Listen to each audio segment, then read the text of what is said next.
started last summer following George Floyd's death. That's when we saw a sweeping push for accountability and transparency in our police departments. Changes here that are now starting to be implemented. We have to ensure that people are being held accountable. Those people are police officers. And in Arlington County, the future of policing is evolving as the county board approves its first civilian oversight board. We just recognize that our communities and residents of color have not always felt well served, and we want to take this additional step to build trust. The new Community Oversight Board will ultimately have independent investigative and subpoena power while working alongside an independent policing auditor, reviewing complaints and recommending and reviewing disciplinary actions, but will have no power to discipline the officers it's overseeing. As president of the NAACP here in Arlington, I'm not going to chalk it up as a win because one, there's people in our community, in this very diverse community, who voices need to be heard, and I don't think they were heard. Last night, the county council approved the idea. All those in favor say aye. Aye.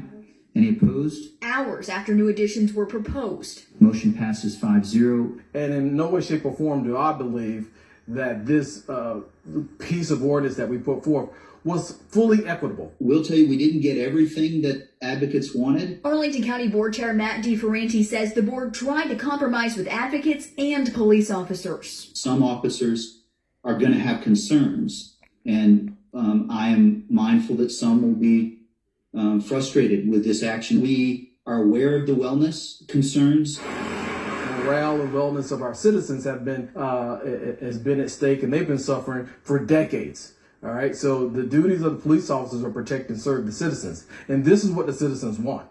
The county will start taking applications for this review board in the fall, and they aim to start their work in the spring. Adam?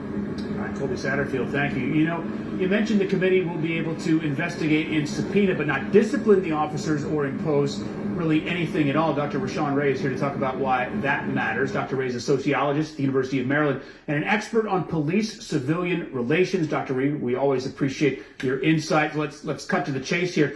Does this board have enough power to make a difference in Arlington policing? I suppose it goes to how far they are willing to go and how verbally forceful they're willing to go. Yeah, that's exactly right. I mean, thank you as always for having me on.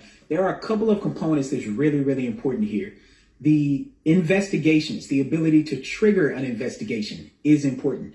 The ability to have an auditor look into those investigations is really important. Why is that? Because the Community Oversight Board could want an investigation, but the police might not necessarily proceed with that investigation in the way that aligns with the public. So while it definitely doesn't go as far as, say, Nashville, Tennessee, where not only does the Community Oversight Board get funding from the city, but they also have votes on the disciplinary board within the police department. I think that's what a lot of advocates want, but it definitely extends beyond just simply having these decisions made within the police department. You know, from what you've seen, and we'll talk about this so-called Nashville model, I guess, do you think a review board needs that kind of power in order to be effective, or does it just depend on the area and what the citizens want?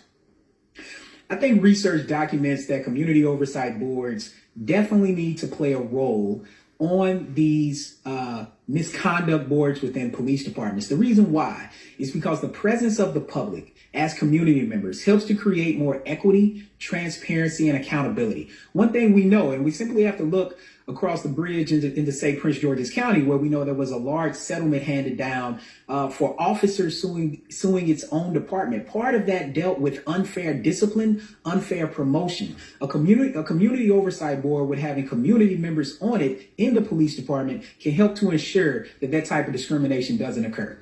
I want to look at this from the law enforcement presence as well. When you have a number of civilians on a review board who, just assuming for the sake of argument, have no experience or practice in law enforcement, is there a danger in some of the recommendations they make and the police saying we can't do that?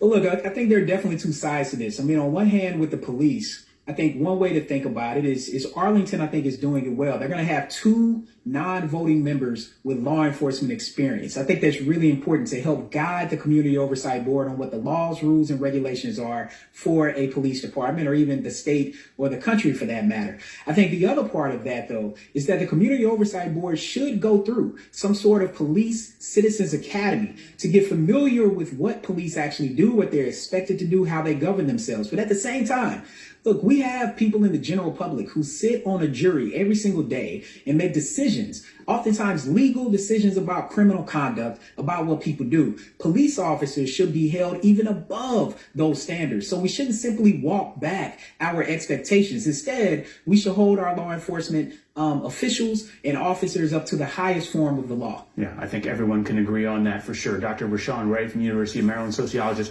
thank you so much, as always, for coming on with us. Thank you. Okay, all right.